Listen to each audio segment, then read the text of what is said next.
I'm going to make an introduction because there are people on this invitee list I noticed who don't know about the Freeman Studio, don't know about these events. So I'll do a quick catch up here. We started 13 years ago, Freeman Studio in Tribeca. Well, we weren't in Tribeca originally, but we're in Tribeca. And we exist just to serve actors. That's all we do.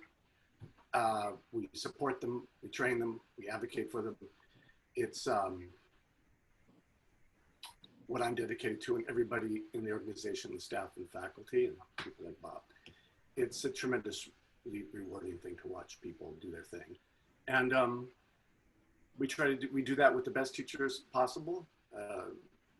And it's very possible we get great teachers and at the lowest prices possible, so the actors can afford it and keep coming and strengthen their crafts. So that's who we are. That's what we do. You can look at more on the website if you're interested. I just wanted to say that. And this event is another part of our mission, which is to provide free events, workshops, and social events, and of course, informational events like this one. This was something called Actors Allowed for a long time when we were in the studio. Now that we're out of the studio during this time, we are calling it Freeman Fridays, and we have people from all kinds of backgrounds, including acting teachers like Bob, Victor Vasquez, who's this up-and-coming casting director for next Friday. I'll do a little plug for that. X-Casting, he's dedicated to getting actors who don't always have access to the room, BIPOC in particular, and that's going to be a fascinating conversation next week. So that's what this is. We don't charge for this, but you notice in the invite there is a donation requested. That's because we want to support, especially during this time, organizations we believe in and we have a copacetic mission with. And Black Theater United is a very, very impressive organization that I've gotten to know a little bit. And they're dedicated not just to the theater community, but they are an advocacy group, and particularly right now to fight voter suppression. And they're down in Georgia, and they're fighting. We had an event last week with Viola Davis and Stacey Abrams, the real governor of Georgia. She hadn't had the election stolen from her, and they're trying to prevent more of that. And it's something that you can get $5 even, because you're not able to get out and buy that cappuccino right now. So maybe you could pop in 5 or 10 or 15. People have been very generous so far, and we hope to make more, and the studio will match it, whatever we get. So that's that. I want to get to Bob, but I do have to say these things. So not important, really. Next week, donate. I'll repeat all this. So here we are with Bob Krakower. Bob, one of my oldest, dearest friends. So Bob and I could just kibitz here. That's Yiddish for shoot the shit all night if we wanted to. But, oh, Catherine, thank you. Good audio, good. We'll do that. But it's mainly going to be to find out some things from Bob. Going to be a question and answer. So there's a question and answer box Q&A, and you can just start throwing questions in there, and Bob will answer as many as he can in the time we have. I'm going to quickly say how I met Bob. You'll correct me if I'm wrong. We arrived at ACT, American Conservatory Theater in San Francisco, many years ago when we were fresh out of college, 22, 23. And we were in the same class with an amazing group of young actors and teachers. It was a phenomenal time. And this guy was already sort of the resident go-to. I don't know how, it just kind of, people just knew. I was working on my very first scenes I had to do for class, and we had, rehearsed on our own, and we were doing a mammoth scene. My new buddy Jim and I had decided to do this, and we got a little stuck. Wow, we seem to know a lot. We spent the whole night stuck into the little library. We spent the whole night. Sunshine. It was at Sunshine. Okay, that was the name of the studio, and he explained it to us beat by beat what the hell we were doing, and just illuminated the whole thing. Went in the next day, nailed it, and I thought I'm doing pretty good in grad school, but they don't know I have this secret weapon over here. It's not really fair that nobody else has. And after the first year of training, they said, the administration said, no. Yes, you're an actor, but I think you should direct and you should teach. And no. The administration said, you're clearly not an actor at all. You can't act for shit. Being generous. We were in one play together, I think. two plays together. Two plays together. So then I'm in my second year of graduate school, and he's directing student projects with the first year already. It's pipsqueak, but brilliant. Also, technically, I was your boss. Were you? Yeah, I was the associate conservatory director, and I was in charge of all casting. I shouldn't have been doing some of those things with you outside the studio. Okay, so that I hope. So that's how I know Bob. And over the years, we've crossed paths. We've become very good friends. Been to each other's weddings. Watched our kids grow up. He's a mensch. He's an amazing guy beyond the classroom. We should know that. You probably already do if you know him. So that's that.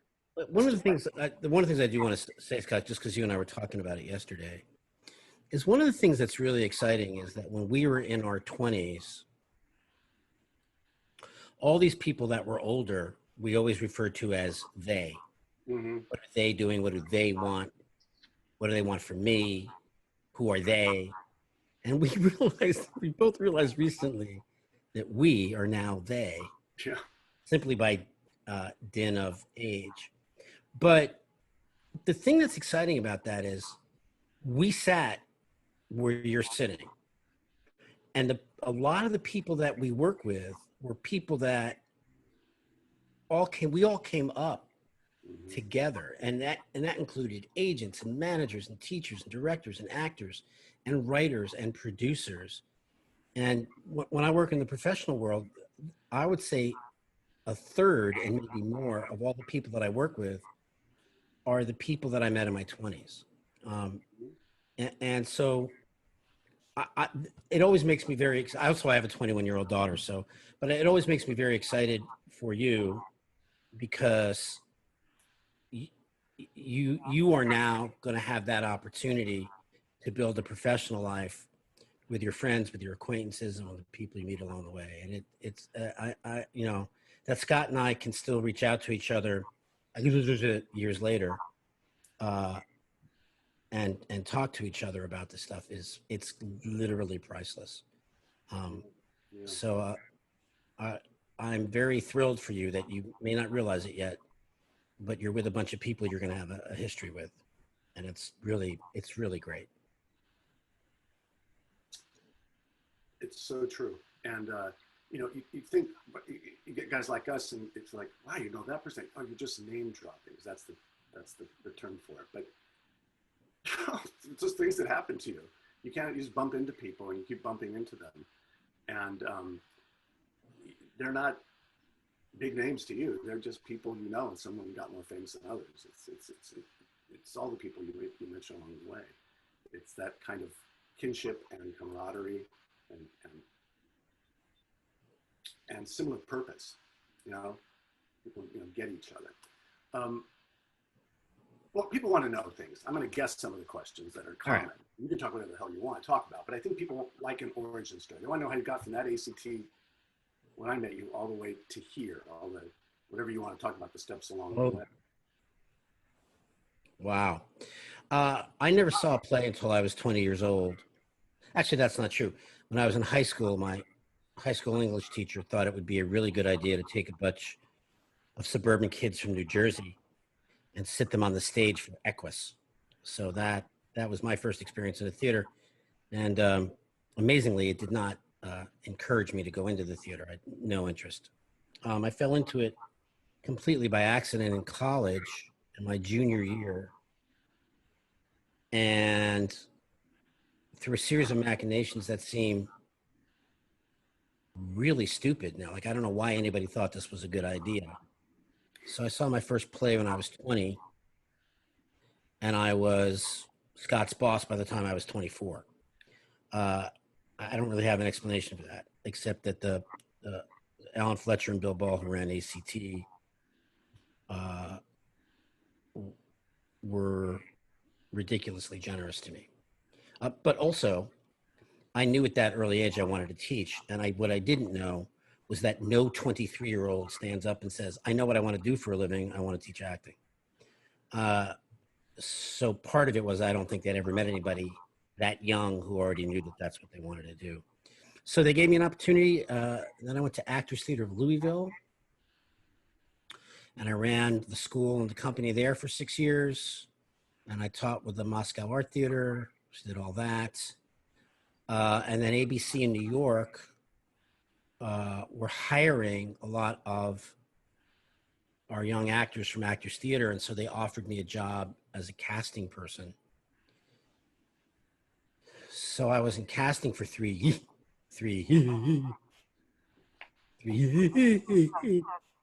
years. But that's actually where I learned a lot about film and TV. The first show I did was NYPD Blue, which was Stephen Bochco and David Milch. And the second show I did was My So-Called Life with Lindy Holtzman. So I learned a lot about film and TV during that time and just became more fascinated with it. And part of it was I would bring in all these theater actors to read for these guys, and they kept telling me they weren't very good, which I found offensive. But because I was bringing them actors, they had to kind of explain to me the difference. And so I became fascinated with that. And then pretty much everything after that kind of stems from that. I mean, the rest is just, I worked on this show, I taught this thing, I went this place, I worked for those people. But it became a kind of lifelong obsession and curiosity. And the good news for me is I'm more curious about it today. I love it more today than when I started. So I think I think that answers the question. That's a lot. You also had a stint with the Atlantic Theater Company and created a very important relationship. Oh, I forgot about that. Yeah, I ran the Atlantic Theater Company School. Neil Pepe, Mr. Pepe was a student of mine. That's how long I've been teaching. Yeah, so I ran that company for a while, the school for a while. Yeah, well, you were my boss. I worked there for you for about a year doing Shakespeare. I remember that. Yeah.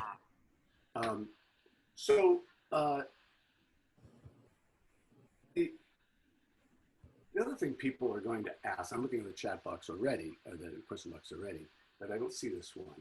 And it comes up a lot. And it seems like it's an elementary question. You and I talk about it. What's the most common comment you get, or that you think is a misconception about the difference between acting for camera or screen acting in any definition and stage? That's the pat question you get, right? Not exactly in that way, but I would say that the major differences are in the theater, you're trying to make stuff happen. And on screen, you're trying to let stuff happen. In the theater, not all, obviously, but a lot of the story is told through language, your ability to use language, your ability to use your voice. And in film and TV, it's through behavior. As it turns out, 93% of all communication, human communication, is nonverbal. So we live in that 93% part all the time. And a lot of actor training is geared toward the ability to communicate this way. Obviously, and you know this, Scott, it depends on the size of the theater. As the theater gets larger, your technique has to be more proficient with your voice, with your body. It's interesting. Like if you go watch the Fences, if you go watch the Denzel Washington, it's on YouTube, and you see him on stage. They have a clip of him on stage, and his body's basically facing the audience. You can hear how loud he's talking, and you can see his diaphragm moving. He's clearly an amazing theater actor. And then he directed and was in the film, and the scene is completely different because now the scene, they're this close to each other. A lot of it's being told through the camera angle. A lot of it's being told through the behavior, a lot of which comes out of listening. And so it's not as kinesthetic. So it's making things happen versus letting things happen. It's language versus behavior. And then the final difference is we have a very high price on spontaneity, right? You're doing a theater piece, you're going to rehearse it for 5 weeks to do it 8 times a week for a year. 5 weeks. That's 3 weeks, 4 weeks. What is it now? it's not 5 weeks anymore. I mean, if you're lucky, that is 3 weeks. 3 weeks. Yeah. Right. But the goal is you're going to have to do it 8 times a week for a year. Yeah. We're going to shoot the scene today and then we're done. Yeah. So there's a bigger premium on spontaneity. So I'd say those are the 3 major differences.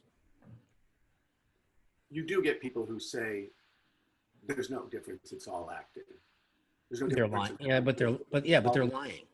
They're absolutely lying. No, they're full of shit. Denzel Washington says that all the time. Go watch him do the same exact 2 scenes. They're completely different. You know what here's what's the same. The humanity is the same. Character, relationship, the humanity of the thing is absolutely the same. You're trying to tell a story, absolutely the same. But once you stick a camera in there, you're taking pictures at the rate of 24 per second that have to be edited together. You don't have that problem in live theater. Right. Yeah. That was just a general question. Do you want to say anything more about that? Yes, they're lying. I repeat. It's into your thick skull. Our top story tonight.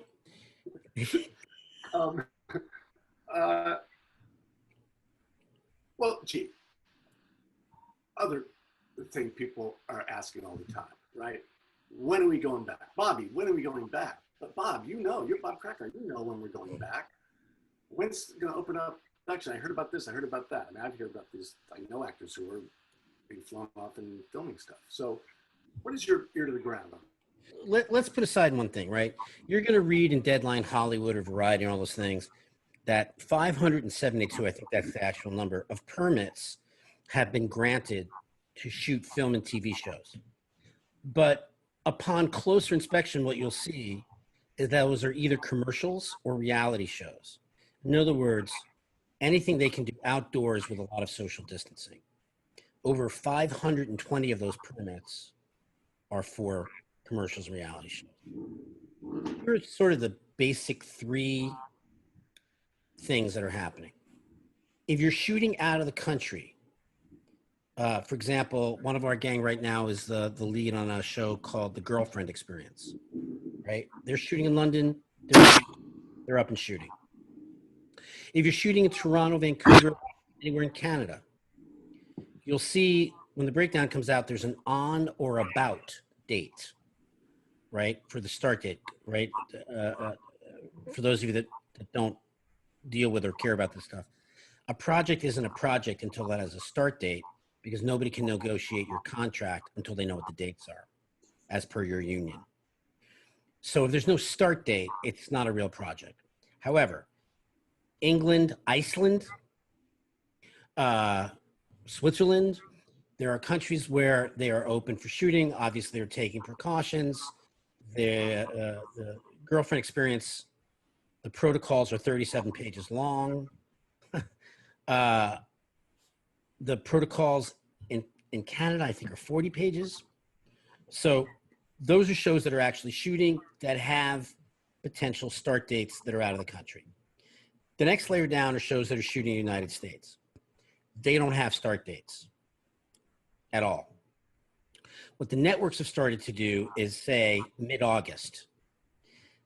They literally pulled that date out of thin air, because obviously in LA, for example, nobody knows when they can go back to work. However, the entertainment business is freaked the fuck out because they feel, and probably correctly for themselves, that they have to maintain a constant presence in Variety, in Hollywood Reporter, in Deadline Hollywood, in the Wall Street Journal, in the New York Times, in magazines. That's why you see, if you read Deadline Hollywood, which is basically just a bunch of information every day, you'll see this person signed with that agent, these people have been attached to that project, these people signed a deal for this. Nobody knows when any of those are going to start. But the companies are trying to stay in business. The casting directors are trying to stay in business. Everybody's trying to stay in business. So they're prepping mostly in the hopes that they'll get a starting date pretty soon. That's the United States. What are the exceptions to that? The exceptions to that, for example, Tyler Perry, who bought a military compound in Atlanta. And so he has his own bubble. So if you work, like they just shot a couple of shows, you go to Atlanta, I think you're there for 10 days, maybe 2 weeks. You have to test negative 3 times, and then you're in this bubble with everybody else. And you do not leave the bubble under any circumstances until it's over. There was a Lifetime movie that shot in Connecticut last month. Same thing. They basically rented a village, and they just sort of took it over. But other than that, there are no start dates, but they're trying to stay open for business. The third category is, and some of you may have experienced this, like CBS was doing these auditions for NCIS. I don't know why. They're not shooting anything. Why are they doing that? Because the casting people are using this time to do something they never have time to do, which is to try to see and meet as many actors as possible. There's twofold for that. One is they don't want to lose their jobs. But two is casting in the entertainment business in film and TV is cyclical, right? Casting goes all year long. Pilot season's heavier. Films tend to be more in the fall. There's a cycle to it. But once the business opens, it's going to be a shit show because everybody's going to be starting at the same time. So everybody's going to be scrambling for actors. And so they're trying to see as many people as they can now, especially between the ages of 18 and 29. So when the gun goes off and literally everybody goes back to work at the same time, if they have to make straight offers for co-stars or guest stars or recurrings, they can do it, because otherwise they won't be able to accomplish the casting for each of their shows. So that's basically what's going on. Phenomenal answer. I saw there's a video on CNN today of the Tyler Perry. It's really good. It's about 3-4 minutes long. And they've got this army barracks in Georgia. And it's more than just a couple. It's really extreme. And well, yeah, they rebuilt everything. They made everything look great. Nobody got sick. You know, nobody got at least got sick because Tyler Perry is all over this thing. Yeah. And very impressive. John Douglas Thompson, phenomenal actor. Some of you know, he's done one of these Freeman Fridays about a month ago or so. Is teaching for us now, thankfully, Shakespeare. And he was jet lagged his first class because he just got back from London where he's filming this spy film. It's an all-woman spy network with Jessica Chastain and Lupita, and he did about a week on it. But he went over there, they quarantined him, they took care of him. He felt very safe. And Tyler Perry's flying people on private jets. And Reed Birney, who teaches for us as well. I'm doing these plugs, it sounds like, but he is supposed to, he's going to here to do Handmaid's Tale in Toronto. So there's stuff happening. Not so much. Well, and it's really strange because like one of our gang is doing a show where there's a lot of romance. Thanks, Jim. Where there's a lot of romance. And so what they're doing is they're putting up a piece of plexiglass between the kissing people, and then they're going to CGI the plexiglass out later on. They're technicians. They're creative artists. To them, it's a fun puzzle. They're having a great time. It's phenomenal. And I think that, the film and TV office in New York is open, but I don't know if people are taking them up on that, you know. I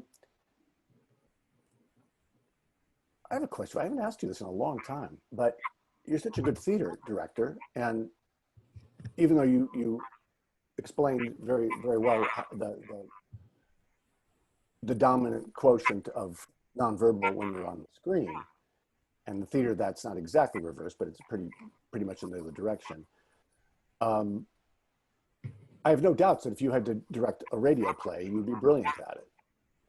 And so you understand the way the voice carries the story as well. Does that interest you at all? Does it interest you to work on things that are not on camera? Either a radio play would be kind of interesting, or certainly going back and when we're able to go back and direct a play again.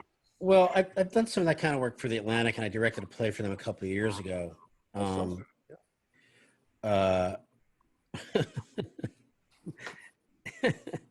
and I've been working on film and TV for so long that what happened was we got to the table read on the first day, and I suddenly went, "Oh my God, I'm gonna have to sit and listen to this shit for 3 weeks."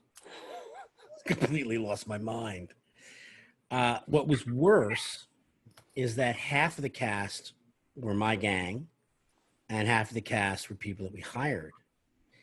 And I have such a shorthand with my gang that they were off book and they were rocking and rolling by the end of the first week. And the other half of the cast was still in books in their hand. And the lead of the play, who was just amazing, like on that first Saturday, just threw her book down and went, "What the fuck is going on?" I'm like, "What?" She goes, you're like you're doing it. You're throwing hand signs. People are moving. They're off book. We're not. I was like, "Oh shit, I screwed it up," because I was letting the theater people work their way they wanted to, and our gang was like, already trying all kinds of shit. Ready to open, yeah. Ready, yeah. So I had to put it was my fault, obviously. So I had to bring it together, but twice a week I would let them do it. I lied. I would go, "You know what? What you guys really need to do is run the play without interference, without notes, just to get the feel for the play, right? And I don't want to be tempted to take notes, so I'm going to go down to Starbucks. I'm going to have coffee. And when you're done, the stage manager," I just couldn't watch the play again. I just couldn't watch it again, because I just hadn't done it in so long. As far as directing play goes, not really, unless it was all actors that I wanted to work with. If it was actors I wanted to work with, I would do anything. Anything. A couple of my gang were trying to talk me into directing a musical, which, Wow. Yeah, I don't have to tell you what a bad idea that is, but as long as it's actors that I know, I would do it again. But other than that, it doesn't hold any allure anymore. I was wondering about that. We should take there's all these great questions. If you name the person and then Lizzie will have them pop on and we'll actually hear the question with their voice. Well, this one says anonymous. So I don't know who that is. Have you been able to teach your workshops online during the pandemic? Yes, we have. It took me about 3 weeks and about 50 practice classes to figure it out. But yes, we are. 5 great movies to watch during quarantine. Do the Right Thing. All the President's Men.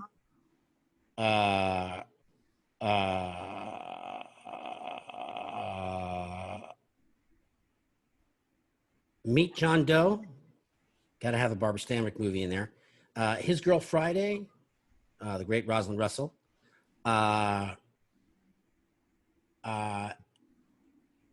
If you got a script and had very little time to prepare it, what 2 things would you focus on? That's Ricardo. I would focus on the story. What is the story? A scene starts, there's an event at the beginning of the scene. There's an event at the end of the scene.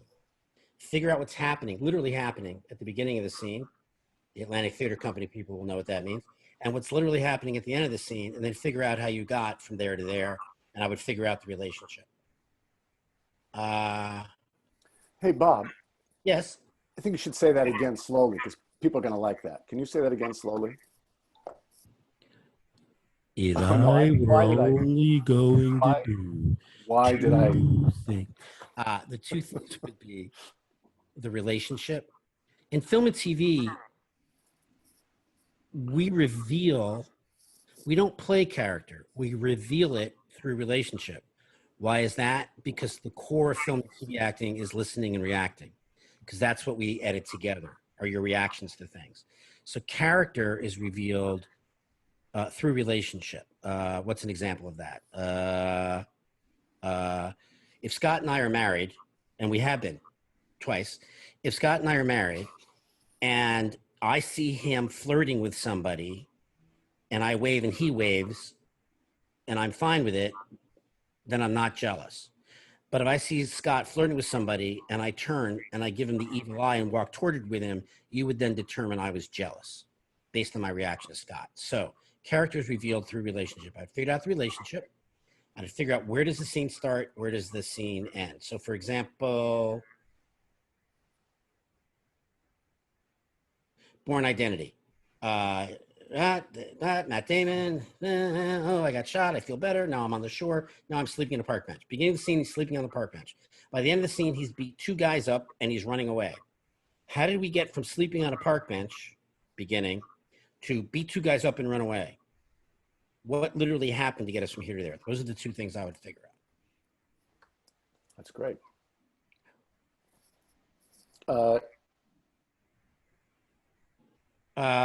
Abby Corrigan, if you're having trouble letting go and trusting yourself, what's something you can do to allow that process? Breathing, always good, never bad. But it actually, where all that trouble starts is at the beginning of the process. Once you get locked into a line reading in film and TV, you're screwed. And the trick is to never, ever quite do it the same way twice. And that will force you to let go. You won't be able to hold on, if that makes sense. Any particular, after 30 years as a business exec and an attorney, I love you. You're a person. Yes. As much as I am ethically and morally against them, which I am, there are all these things around town where you can meet casting people. Fellows like you who have had other experience and are just a real person are in high demand for things like co-stars and guest stars, especially on shows that have like Wall Street stuff, medical stuff, big professional stuff. They can always find a use for you. Okay, now I'm just babbling. Help me, Scott. Help me. Somebody wants to know about how do you determine the tone? I get asked that all the time.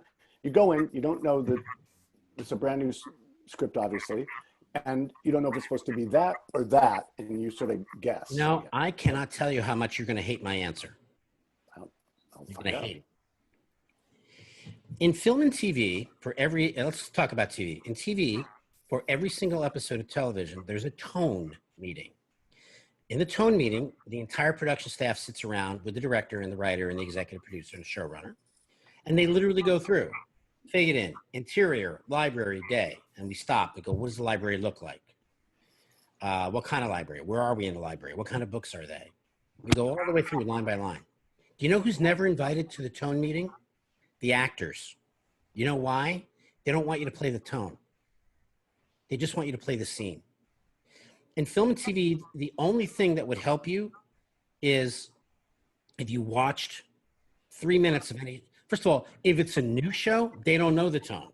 That's the first season. That's all the first season is finding whatever that is. And that means, how are we shooting? I'll give you an example. Mad Men. Mad Men is a weird show from an editor's point of view, because most film acting is about reacting, except Matthew Weiner really loves his own self and his words. So you often cut to the person who's talking. So it's a completely different cutting pattern, right? The actors don't know that. They have no idea. They're just playing the scenes. So the one thing you can do with an existing show is take a look at the way that it's shot, right? Blacklist is shot like this. It would be good to know that you're going into audition that your frame is going to be this. The rest of it is, it's just look, are there jokes? Tell the jokes. Is there anything funny in it? All right, then be funny. I mean, it's, you are left out of the tone meeting, and there's a reason for that. That's why I told you you would hate that answer. Lizzie, can you bring Jude on, and Jude can talk more about that? How you doing? No, that's a great answer. Thank you very much. I've never heard that answer, especially in a pilot. And you know, a friend of mine is a cinematographer, and actually, he has mentioned the fact that early on in the first season, they don't know the tone. They're trying to figure it out. And you're the first person that's really articulated that, because it's something that, you know, actors look for, talk about, and it makes sense what you're saying. So thank you. I really appreciate that answer. Absolutely. There's a show I probably shouldn't talk about.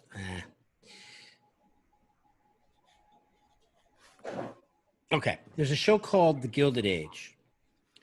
that was literally 12 hours from starting, I think, when everything closed down. And that, right now, for example, they have a start date of end of September. Okay. The Gilded Age is the story of the Gilded Age. For those of you that aren't New York centric, the Gilded Age is basically the 1880s and 90s. It's the Carnegies, it's the Mellons, it's the Vanderbilts. It's all those huge mansions that still exist on Fifth Avenue and Madison Avenue. And those families, there were 5 or 6, but the Astors, there were 5 or 6 families that basically played my dick's bigger than yours, building my house is bigger, no, my house is bigger, no, my house is bigger, my party's bigger, I have more diamonds. That was the Gilded Age. In the meantime, poverty in New York City was at an all-time low. So it's about the poverty. It's about the Gilded Age and all these huge, gargantuan personalities, these drinking, sexed up, cocaine using, money spending, free-spirited, I mean, crazy people. And a bunch of our folks went in and they kept getting the same note, which is that they were doing too much. So I didn't understand it. And I called somebody who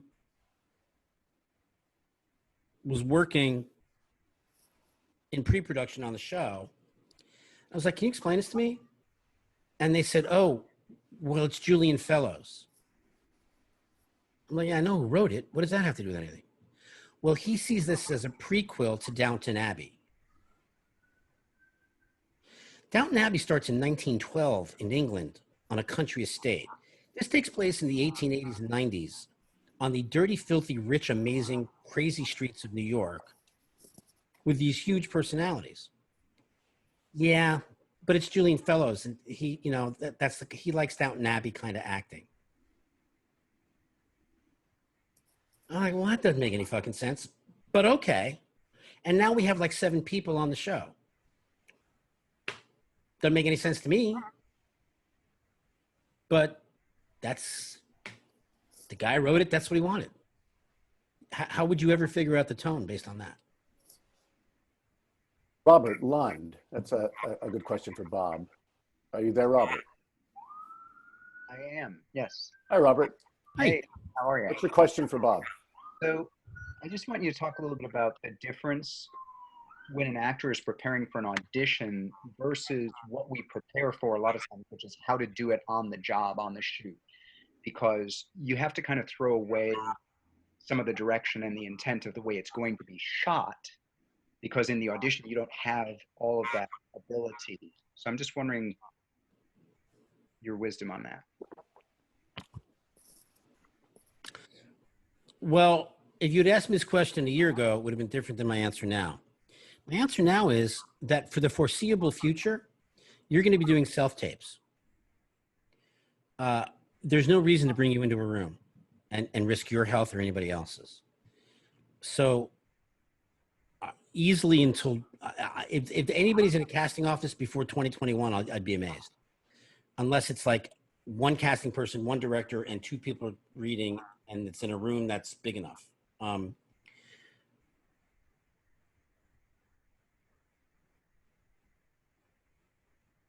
A lot of actors think that auditions don't have anything to do with acting, to which I can only say, if you're going to act well, I would pick that day. The difference is that you get to decide where to put the camera on a self-tape. On set, you have no say in where they're going to put the camera. And the reason that's important is it's the single most important decision anybody ever makes. That's why in the tone meeting, they decide where the camera's going to be. By the time you get to set on a TV show, most of your acting choices have been made for you based on how they've decided they want to shoot something. You're then limited to wherever the camera is. Unless you're Al Pacino and you're doing The Irishman, and this actually happened, and you come on set and you go, oh, I thought the entrance was going to be over there. And then everybody just moves everything to accommodate you because you're Al Pacino. But at home, you get to decide everything. Where's your reader going to be? What's going to be below the frame? If you're making dinner, can you actually make dinner on the table in front of you? but leave it below frame so it doesn't become a scene about your hands. Do you want to shoot from the side? Do you want to shoot over there? Do you want to shoot dead on? So in terms of shooting, you actually have more control in a self-tape. The rest is the same. It's story, it's relationship, and it's listening. So a lot of times actors complain about self-tapes. I understand, because you didn't think you didn't get into this to be a director.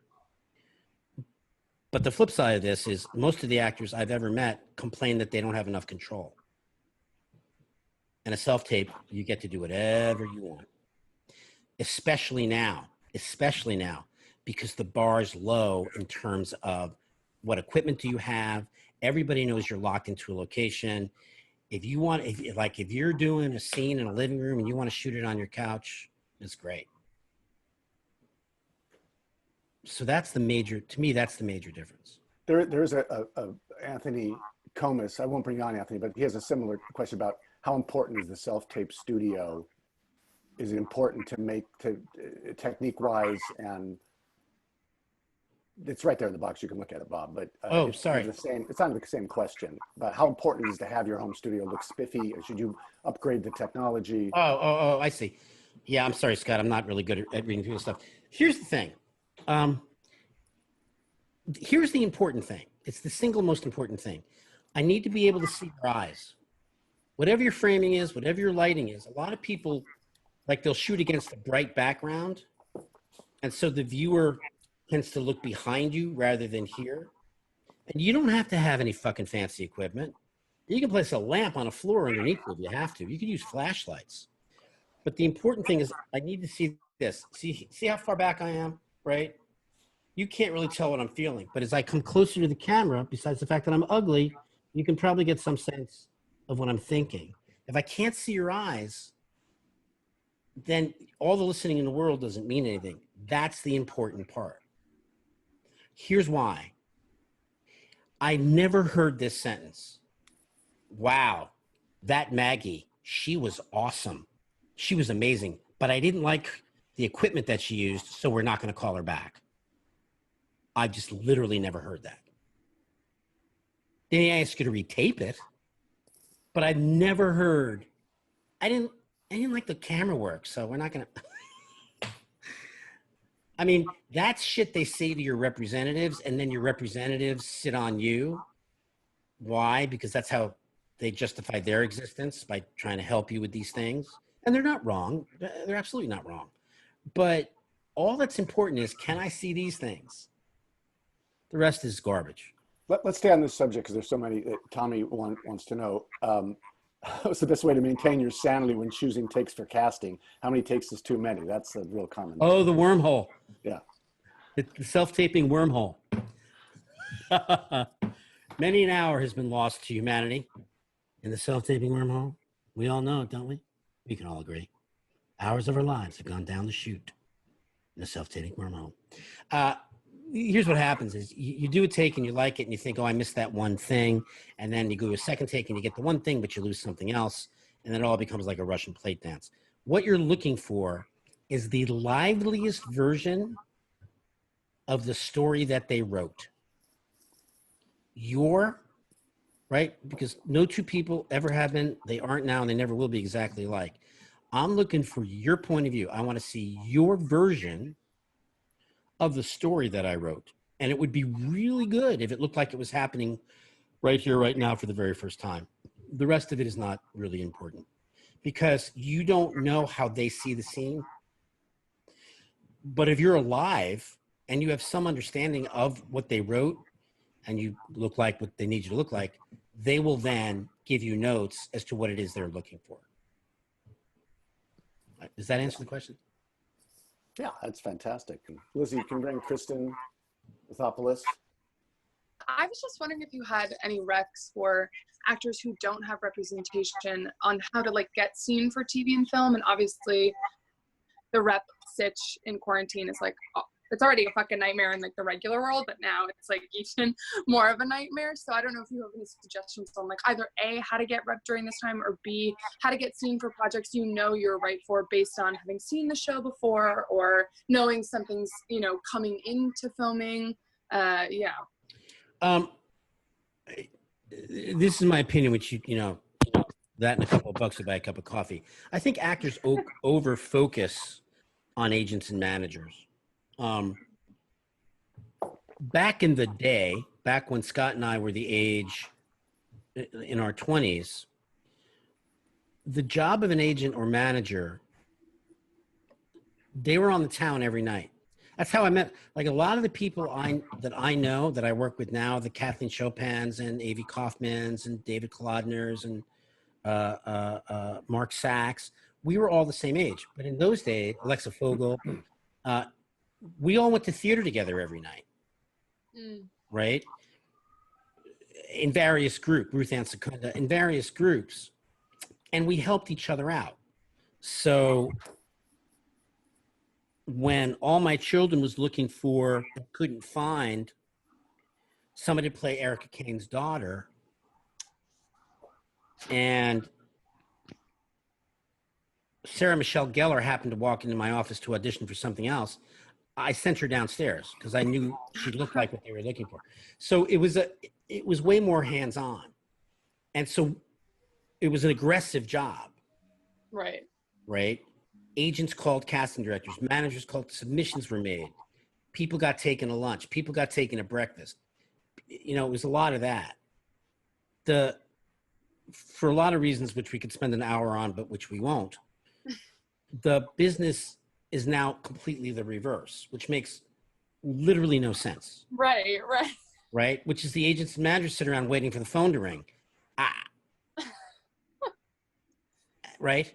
When you have an agent or manager who says, I can't get you in to see so-and-so, right? It's worded so that you think, oh, I guess I'm not good enough for that.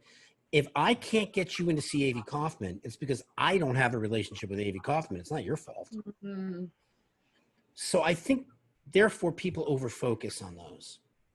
The people to meet are the casting people. And whether it's through these, again, I'm morally and ethically against them, but they do work. Meet a casting director. I mean, it's pay for play. You call it what you want. Right. There are some people you'll learn something from. Marcy Phillips, Rosalie Joseph, Kathleen Chopin, Mark, although Mark is of a certain personality, but you will learn things from them. But the people to really hit up are their assistants. Because it's the assistants and the associates, the way that they get hired, the way that they can convince their boss that they should be a casting director is, hey, I just saw this. You should take a look at it. You see? Yeah. Somewhere, there used to be a thing called the Ross Reports. I don't know what it is now. It's probably online. There's a list of the casting agencies.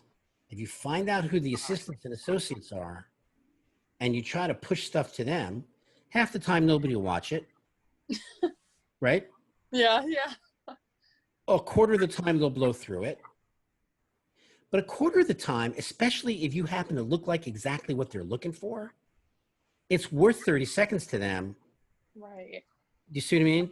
Then Yeah, they totally. get to go into Avi's office and go, here's somebody you haven't seen. Because that's how casting people make their reputations. It's not on rounding up the usual suspects. It's on finding new people. Avi Kaufman's too busy to find. I mean, I love Avi, by the way, to pieces. Yeah. But she's too busy to find new people. She's working on 6 projects, and 3 of them are with Steven Soderbergh. So she doesn't have time. But she has an office full of people working under her. They want to impress her. Yeah, That's that's great. brilliant. Thank you so much. Mary McGloin writes in and says that Casting About has the casting people and their assistants, and so does IMBD Pro. Thank you for that, Maggie. Yeah. Mary. And let's see what, we'll save that for last, though. That sounds ominous. Oh, no, it's just because it's kind of fun. There's a couple questions. Chris Mazza has one. Another, I think, I don't remember, it was Paul. Somebody said, kind of a what's the secret of your success question. Like, what separates that actor who actually starts to have a career and the one who doesn't? Is there something, if the talent is commensurate, what is that thing? Do you define it that way? Yeah. There's a thing called it, and that's just luck of the draw, right? Some people just have like, and by the way, it doesn't have to be this big extroverted thing. It can be a very quiet internal. There's some people just have a certain thing that makes you want to watch them. The second thing, which you're going to hate, but is true, is luck and timing, right? Unfortunately, you know, it was really interesting this year. I'm so bad at names. Once Upon a Time in Hollywood. Brad Pitt was, because he was around a lot and doing a lot of interviews, he kept talking about the fact that he came up with a lot of guys that he knows are better than him. And he knows are better looking than him. He got lucky. Here's an example. One of his first movies was Thelma and Louise. They had hired somebody for it. The guy was in wherever they were, Galveston or wherever it was, shooting. And he got violently ill. And it was on the schedule for the next day. So they went to the second choice who wasn't available. They went to the third choice who wasn't available. And the fourth choice was Brad Pitt. And they stuck him on a plane and they flew him to Galveston.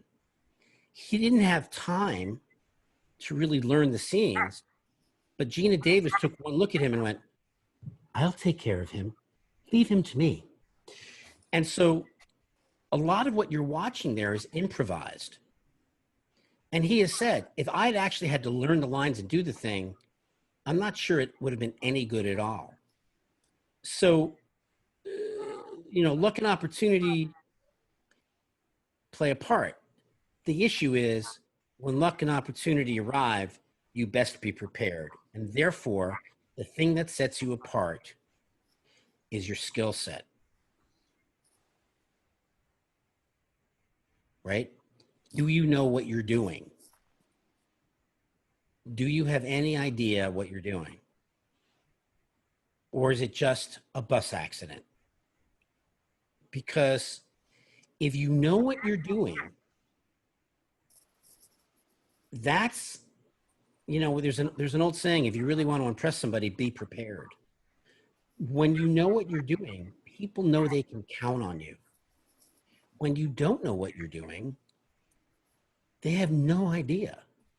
And seeming as most things are very expensive to shoot, I would rather have somebody who knows what they're doing.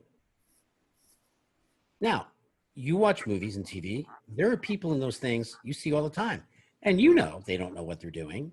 You know they don't know what they're doing. And often you don't see those people again. You see they're great in a movie or two, and then that's it. Or they're great in a movie or two and they're not good in anything else. It's because they have no skills. So preparation and skill is what separates you from everybody else, because talent is subjective. My daughter loves The Office. Her favorite actor on it is Rainn Wilson. I run screaming from the room when I see Rainn Wilson on that show. I can't bear to watch him. It just drives me insane. My daughter loves him. I don't. By the way, I'm sure he's not losing any sleep over that. But talent is a matter of taste, and it depends on who you're standing in front of. So you don't have any control over that. Skill you do. Dennis, Uwe, wants to know, well, Dennis, pop on. Let's hear from you. I feel like I'm taking over Regis Philbin's position here, being a host. Man, hello. There you are. Hey, what's your question? Hi, Bob. What's your favorite TV show right now, and why? Oh, hello, you. Hello, sir. How are you? I'm good. Good to see you. My favorite TV show right this second? Oh, gosh. I just finished binge watching Killing Eve. Third season, okay. Second season, not bad. First season, great. What else am I watching at the moment that I really like? I recently just watched Fleabag, which I had no interest in seeing and ended up loving. Queen Sugar was unbelievably well done. Power but I work on power, so it's kind of selfish on my part. And Courtney Kemp's the best writer working in television today, so there's power.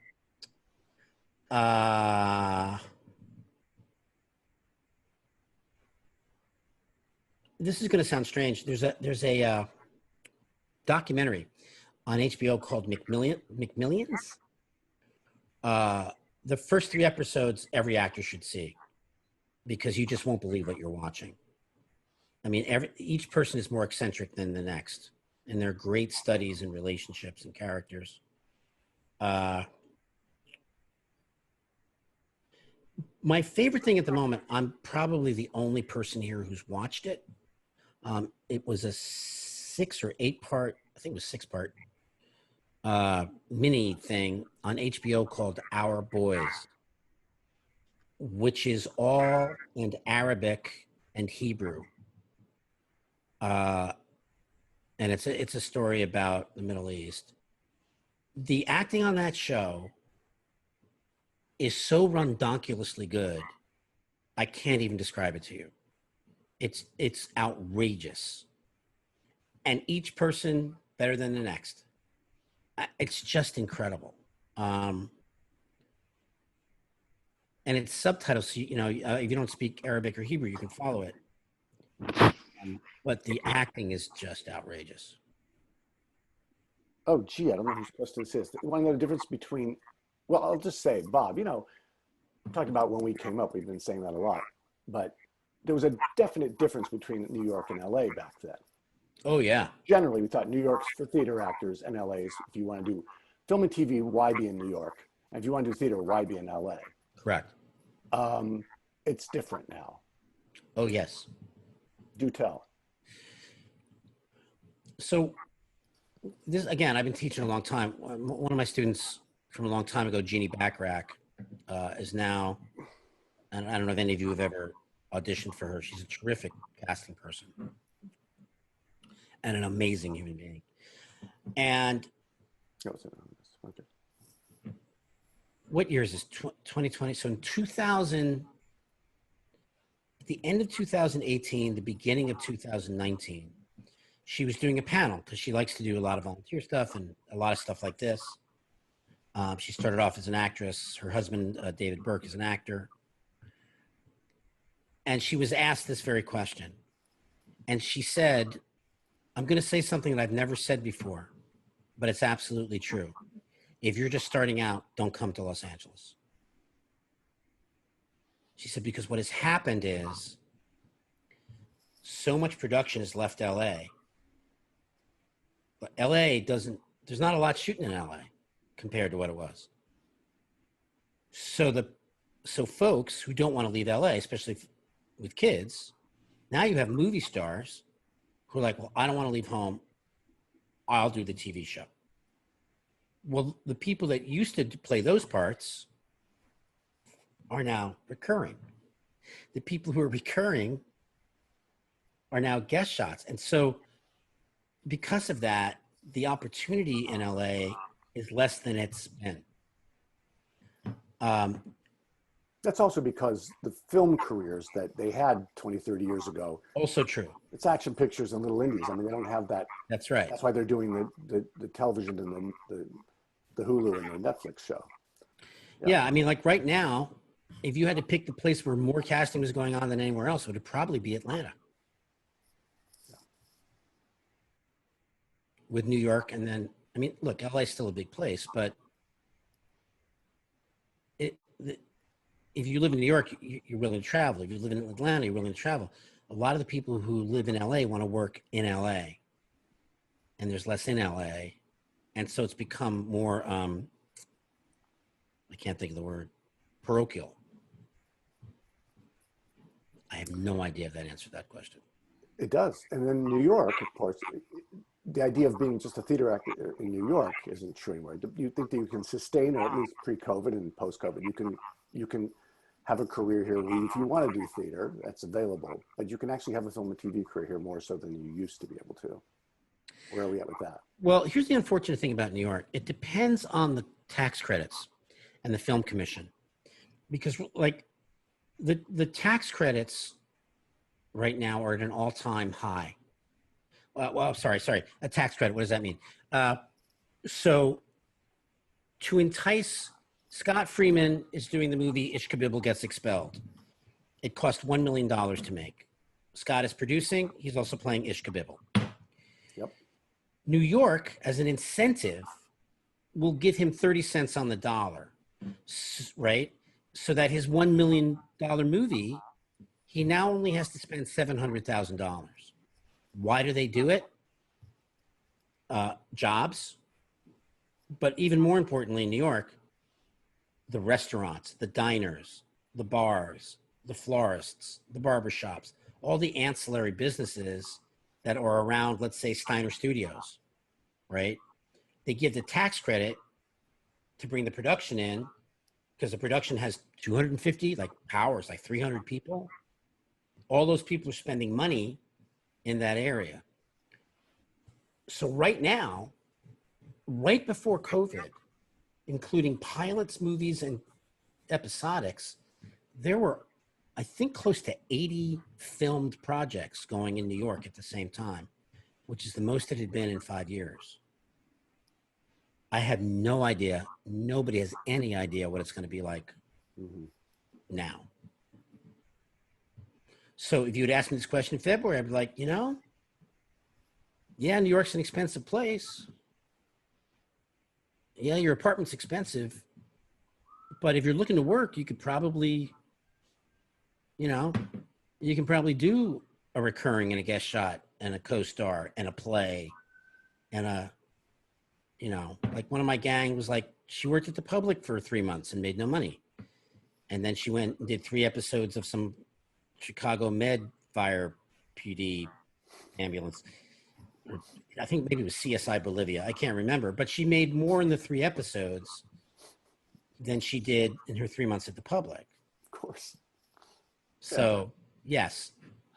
But now, I don't think anybody knows. Yeah, I don't know. It's we'll see. The people are asking, what do you mean by our gang? We got a couple of people asking. Can you explain yourself, sir? You keep saying our gang did this or one of my gang or this and that. And they're just curious what. Oh God, I don't even realize I'm saying it. I'm so sorry. I know what you mean, but they don't know. So we run a very small operation. How small is it? Up until about 5 years ago, it was just me. And now we have, and I think some of you know these folks, and they are rock star teachers. Jessica Cummings, Vance Barber, they both teach at Scott's studio. Camila Wright, Eric Reese, Josh Mendelow might be the best private coach I've ever seen in my life. There are actors who take a new student class with us and then we never see them again. And that's totally fine. That's great. But there are people that form friendships with each other and they continue to work the way that we work, and they take more classes or they work with each other and they become, again, because we're a very small group of people. We all become familiar to each other. And I think I just often refer to them as our gang. Yeah. Yeah. There's that shorthand. Yeah. Yeah. That's beautiful. And that's the kind of community, going back to the beginning of this conversation, that's the kind of community you develop in this career. Yeah. It's like family, and you can rely on them, and you can sometimes talk without using words. It's just a thing. Like you talk when you were directing and just going, and they know. I would go like this and they would know to speed up, and I would go like that and they would know to listen, and I would go like this and they would know to slow down. Is that what that means? Everybody else insane. That's really funny. But yeah, I mean, we've had a lot of pressure put on us to become a larger concern and put a name on a building, but I don't function very well in those environments. And so, we've kept it small as much as we can. And I know that that's a great frustration to a number of people, but I just can't. It's like my friend Leslie Kahn in LA, she owns a building. I mean, her overhead is more than I make in a year. Her overhead each month is more than I make in a year. So, but she's got to have business there to cover that. And so now it's this large concern, and I just can't, I don't function very well in those environments. No, I hear you. That's right. Yeah. Well, that's people, we talked about this when we talked the other day about this, that, you know, I can't get into Bob's class. It's so hard to get into the class. You get plagued by this. I said, somebody's going to ask, and indeed people are asking. And can you tell them what you told? That's a good answer. Tell them what you told me. I think it's the most simple answer, which is what? There's only one of me. And we don't audition. Like there's no gatekeeper at all. I mean, we literally, every time we have a new student class, we basically pick names out of a hat. I mean, we try to make it as equal as we can. And I was saying to Scott, and I actually do mean, I make a joke out of it, but I do mean it.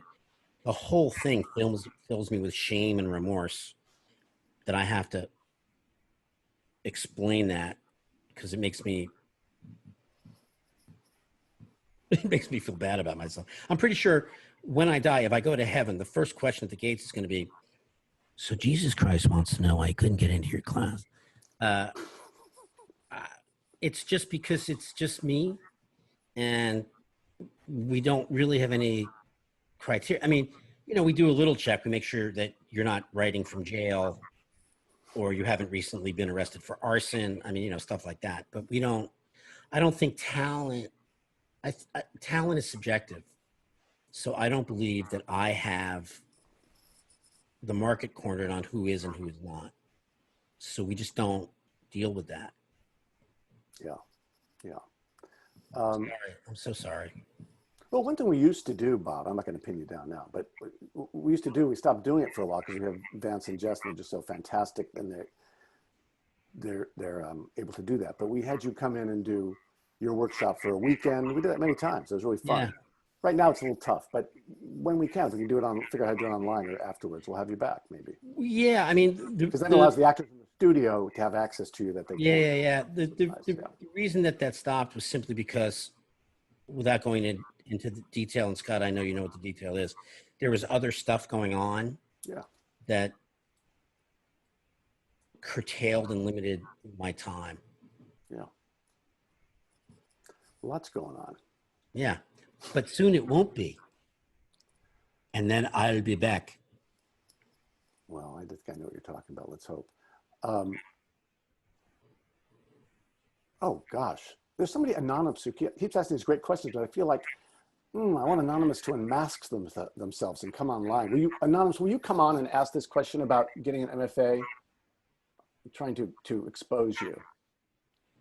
Who are you? Well, I don't know how we know, because Lizzie can't bring them on, so I'll just ask it anyway. Okay, Anonymous, you beat me at your own game. How important is it nowadays, or in general, to get your MFA, it's a Master of Fine Arts, in acting with a capital A? Discuss. If you think that in your lifetime, you might have a desire to teach or instruct others at any academic institution anywhere in the world, it's worth it.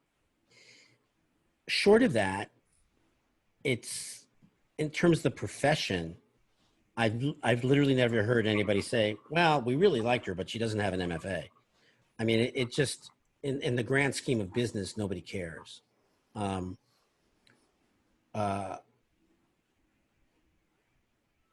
Scott, did you actually complete your MFA? Yes. Yeah, yes. I didn't, because they wouldn't let me. It was a long story, but ACT wouldn't let me. And so, right. Yes. Yeah. So when I first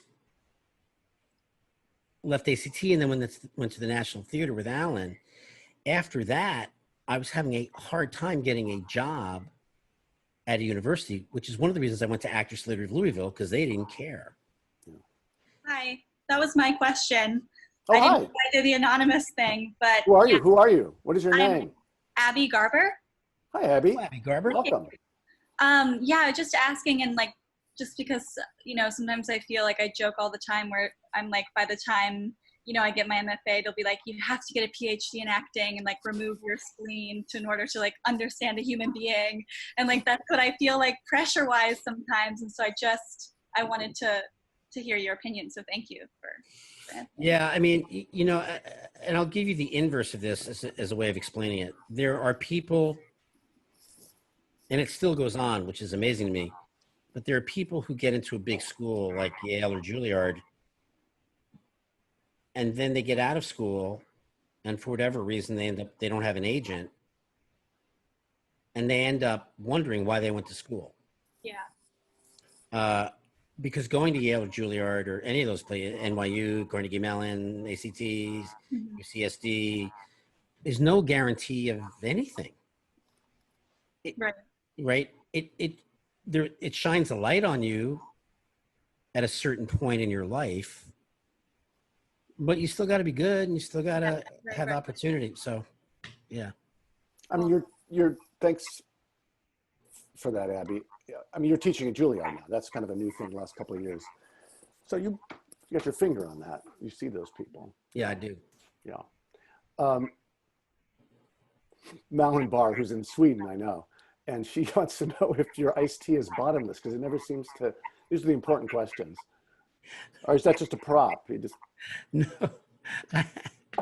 I have 3 plastic bottles, and I just keep pouring it into the glass.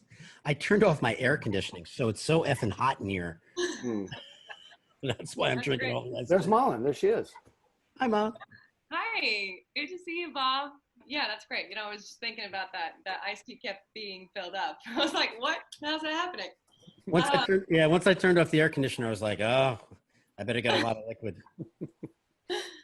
I didn't really have, I don't know, Scott, can I ask my question? No. Yes, go.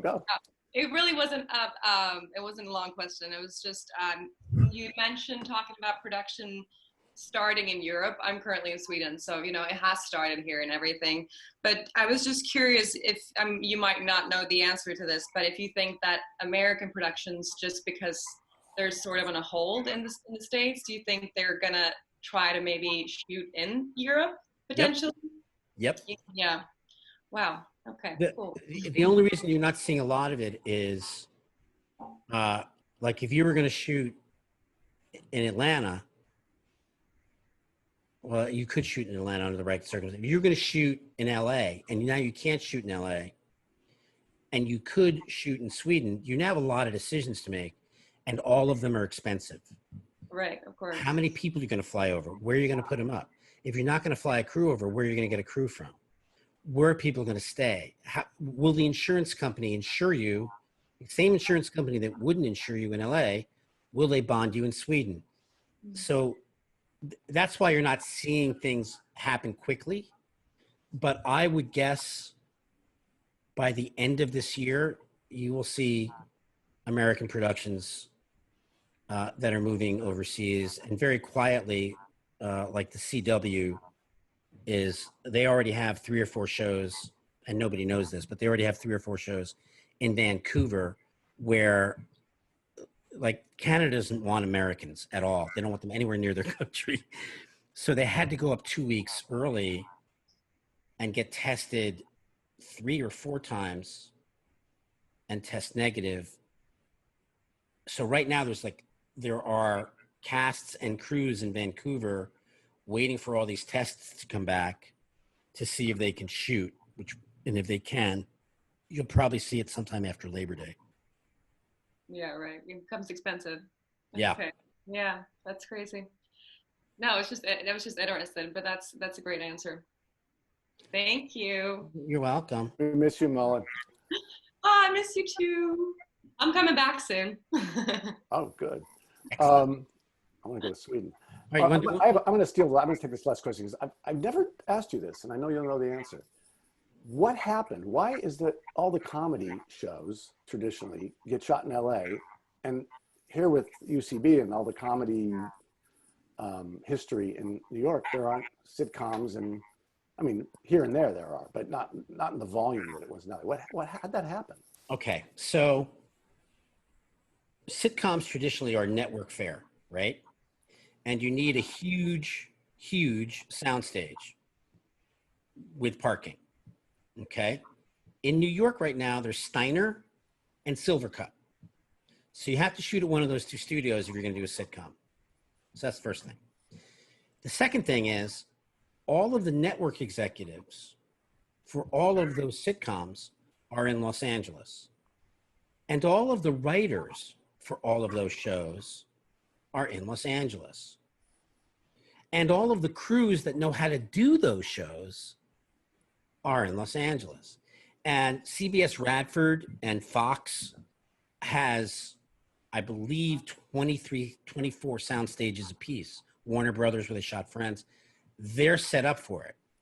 So like CBS can have 5 sitcoms shooting one next to another, so that the executives just only have to go to one place, or they have offices on the lot. So all of your oversight, all of your production, all of your staffing, all of your writing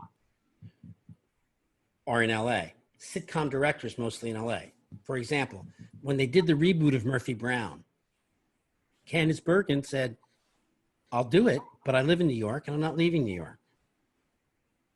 They had to fly the entire writing staff and the directors and then put them up in New York City.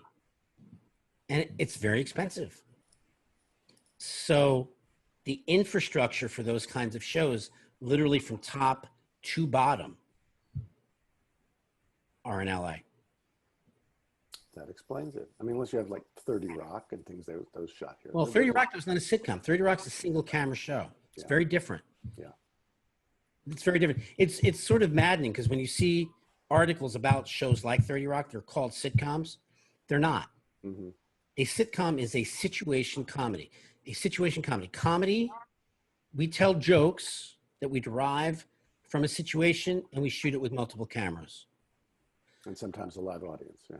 And most of the time a live audience. Yeah. A single camera comedy does not have a live audience. And there aren't that many jokes. Like the way 30 Rock works is you get characters in juxtaposition.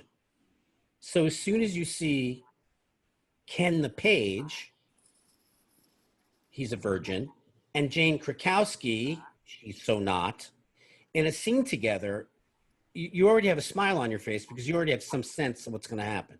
Same thing with Alec Baldwin and Tracy Morgan. All the pieces are set in severe opposition to each other, and the comedy's derived out of the relationships and not necessarily the situation, and it's single camera and there's no audience. So it's not a sitcom, it's a... Correct. A relate-com, a rel-com. Well, and those you can shoot at Silvercup. Those you can shoot at, yeah. Cool. I never knew that. We should stop. I mean, Okay. We shouldn't stop, but we're going to stop. We have And I just want to say a couple things, but most people are still here. A few people had to run. Well, maybe we'll do this again. Maybe not, maybe in a different form. Maybe we'll have a panel. Maybe we'll, those of you listening and watching, tell us what to do. Tell us what panels you'd like to see or what other guests you'd like to see or people you know. Sometimes you're the guest, I don't know this person or we don't know them and it's your association that brings them in. What would you like to see on these Fridays? And we'll try to do them. The best ideas usually come from you. Well, and Scott, as it turns out, Yeah. we know how to find each other, so I'm sure we can figure out a way to do this again. Yeah, absolutely.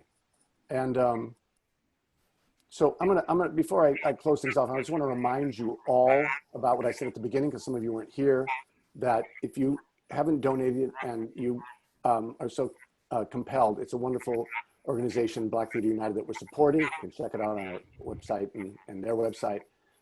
They're fighting for justice in the voting and working hard for that. I love that org.